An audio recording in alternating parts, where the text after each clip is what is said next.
ताकि हमारे परिवार के लायक तो कम से कम अनाज निकल ही आए। पर पिछले साल तो खूब बारिश हुई थी। हाँ राधिका, तब इतनी बारिश हुई थी कि आधी फसल गल गई थी। खेती किसानी की यही समस्या है, बारिश कम हो तो दिक्कत और ज्यादा हो जाए तो दिक्कत। भगवान जाने क्या होगा आगे। मोना की शादी भी तो करनी है और जब पैसे ही नहीं जुड़ेंगे तो फिर कैसे होगा सब।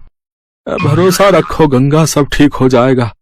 अपने परिवार को परेशान देख राधिका भी दुखी हो गई। वो अब अपने परिवार की मदद करने के बारे में सोचने लगी और फिर, पापा एक बात कहनी थी आपसे। हाँ बेटा बोलना, क्या बात है? मोना की शादी के लिए कितने पैसे चाहिए आपको?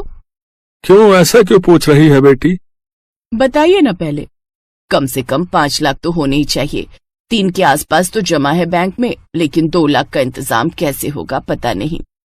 मेरे पास एक उपाय है, अगर आप लोगों को ठीक लगे तो। हाँ हाँ बोलो ना राधिका। देखिए, आजकल ना ये शहर वालों को फार्म हाउस वेडिंग और फार्म हाउस पार्टी का बड़ा चस्का है। हमारा खेत हाईवे से लगा हुआ है, दिल्ली भी दूर नहीं है, तो बस हमें हाईवे से खेत तक का रास्ता ठीक करना है, लकड़ी से खेत की बाउंड्री करनी है और कुछ चारपाइयां और सजावट का काम करना है और एक अच्छा सा नाम सोचकर एक बोर्ड लगाना है। बेटा मुझे तेरी बात कुछ कुछ समझ में आ रही है, इस सबके लिए पैसे कहाँ से आएंगे? वो 3 लाख रुपए हमारे काम आएंगे और अगर धंधा चल निकला तो मोना की शादी हम धूमधाम से करेंगे। मुझे भी ये आइडिया बढ़िया लग रहा है। अगले ही दिन से पूरा परिवार राधिका के कहने पर काम में जुट गया। हाईवे से लेकर खेत तक बढ़िया टाइलें लगा दी गई, लकड़ियों से खेत की 4 दीवारी कर दी गई और फिर खेत अच्छे से साफ कर उसमें घास उगाकर जगह जगह सुंदर चारपाइयां लगा दी गई।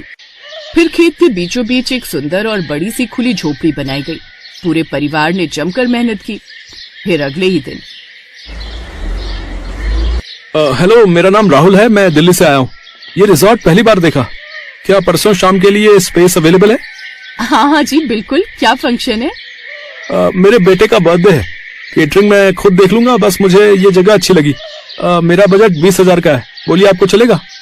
जी हाँ बिल्कुल। थैंक यू सो मच, ये लीजिए 10,000 रुपए एडवांस। राधिका का प्लान काम कर रहा था। 2 दिन बाद राहुल ने अपने बच्चे का बर्थडे खूब अच्छे से मनाया। राधिका और उसके परिवार ने पूरे खेत को गुब्बारों और रोशनी से सजाया था। ऐसे ही धीरे धीरे लोगों को गंगा के रिजॉर्ट के बारे में पता चलता गया और लोग आते गए। अब तो राधिका और उसके परिवार को काम से फुर्सत नहीं थी। फिर ठीक 2 साल बाद, भैया खाना जल्दी लगाओ, बारात आने वाली है। जी मैडम, अभी लगाता हूँ।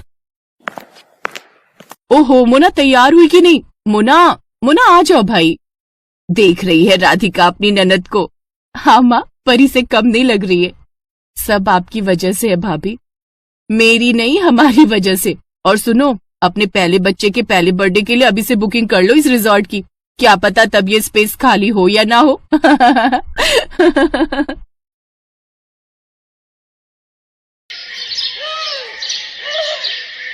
विदाई के वक्त सिमरन अपने पिता से लिपट कर खूब रोती है। बाबा बाबा, मुझे आपकी बहुत याद आएगी, अब मैं कैसे रहूंगी आपके बिना। बेटी, जब भी तेरा मन करे तो आ जाना, ये घर हमेशा तेरा ही रहेगा। जा बेटी, अब अपनी माँ से भी मिल ले। माँ, मुझे आपने जो भी प्यार दिया उसके लिए शुक्रिया। अब ज्यादा ड्रामे मत दिखाओ और अब जा यहाँ से। ये कहकर रमोला उसे धक्का देते है कि तभी उसका पति नैतिक उसे संभाल लेता है। क्या हुआ, तुम गिर कैसे गई?